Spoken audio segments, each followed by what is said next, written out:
Bad Bunny performing the Super Bowl Let's halftime go. show. Thank God. Bro, Thank you God, know, a thank lot of people goodness. ain't happy about that. Yeah, and watch the money flow to where he's performing. Mm-hmm. The real thing is like we're seeing how it's really all about money. When you were asking about money, I wanted to talk about this, but my view of money is that's the motive for everything here. And understanding that it can't be the goal, like that can't be our motivation for money, but understanding its significance in the paradigm and how that affects everything. So it trickles down. When we hit money, when we touch the money, and when we stop viewing things, and then it starts. That's why when you see Jimmy Kimmel, and they cancel him, and they bring him back because the viewership goes down crazy. That hit the money. Yeah. You feel what I'm saying? So, you know, the Super Bowl having Bad Bunny, they're probably going to make the most money they ever made. Yeah. I almost would go on whatever betting site and be like, I bet you they make the most money they've ever made to date. Yeah. Because of his performance. But ultimately, the whole thing is, you know, it really comes down to the money. And when they see that, bet you they bring another Latino on. For real. On your new album, Chaos, you do a couple of songs in Spanish. Why'd you do it this time? Why'd you do it? That's like that. That's the accepting and feeling accepted and discovering a new, like, it's discovering a new sense of identity, a more proud sense of identity that feels like I can be proud to be this, you know, and that I don't have to prove anything. I am, you know, that felt natural. And I think also that has to do with becoming a father really does give you a different appreciation for how you were raised and your parents and your upbringing, and looking at, well, it has for me, it's made me look at my experience growing up with so much gratitude. And in that is my gratitude for the culture I was given on both sides. Right. And that made me feel even more empowered and more like, no, this is very natural for me. And what it did was writing in Spanish unlocked saying some things that I didn't know that I needed to say. Some things that paid homage to like my family that I needed to say. You touched on it, you're a father now, got a new baby. And you posted it on social media. Blurred out the face, but you didn't.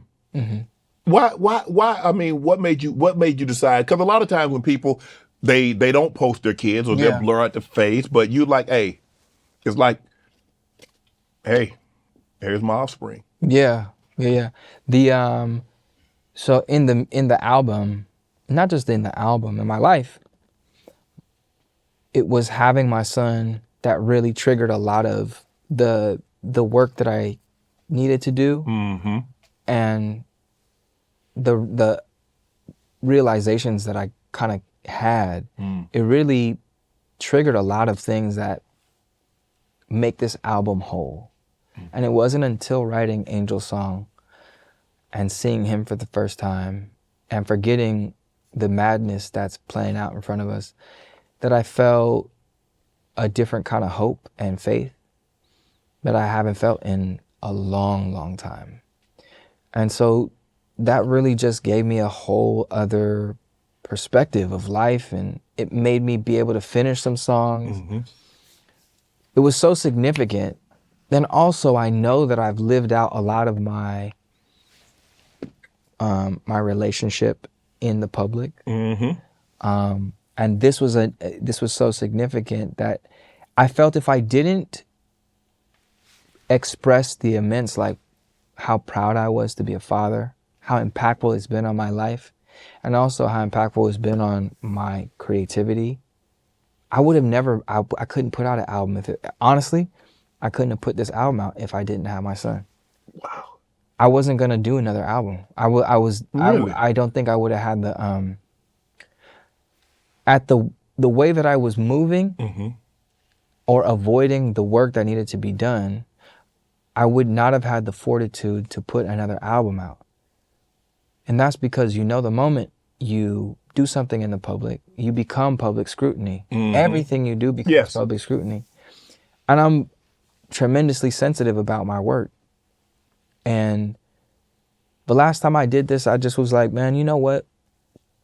I could see my influence, and not just mine, but the influence of me and my peers in the work now. And at the time, they said I was a weirdo. They said this and that. And I had all these feelings and all these emotions.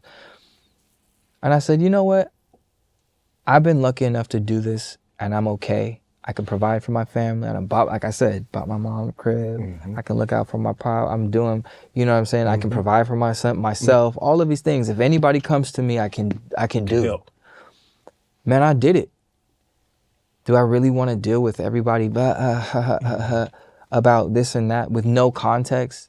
With also the insensitivity of like, I'm a human being just like you. I've actually, at every point, I've given myself to this and I put it in front of you just because I'm like, man, I want to live it out loud. And that's, that takes a lot of energy. Anybody that you've met here knows that. You know that. You know that. Yeah. So I didn't know that I want to do this again, and it was him that actually gave me the fortitude. It was him. It was having him that gave me it was the domino that made me look at myself, that made me find the pride and the gratitude that I needed to push me into prioritizing.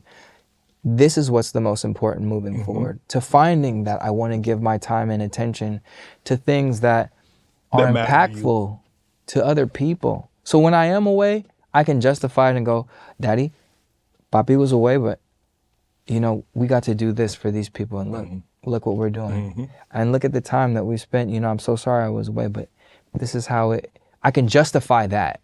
Right. You feel me? Yeah. It was the domino, and I found so much learning and empowerment through it that I couldn't not keep it a secret. Wow. There was no way. It was such a significant part of my growth. So yeah, that was. Aside of money, Yeah. how different are you raising your son to what your dad did for you?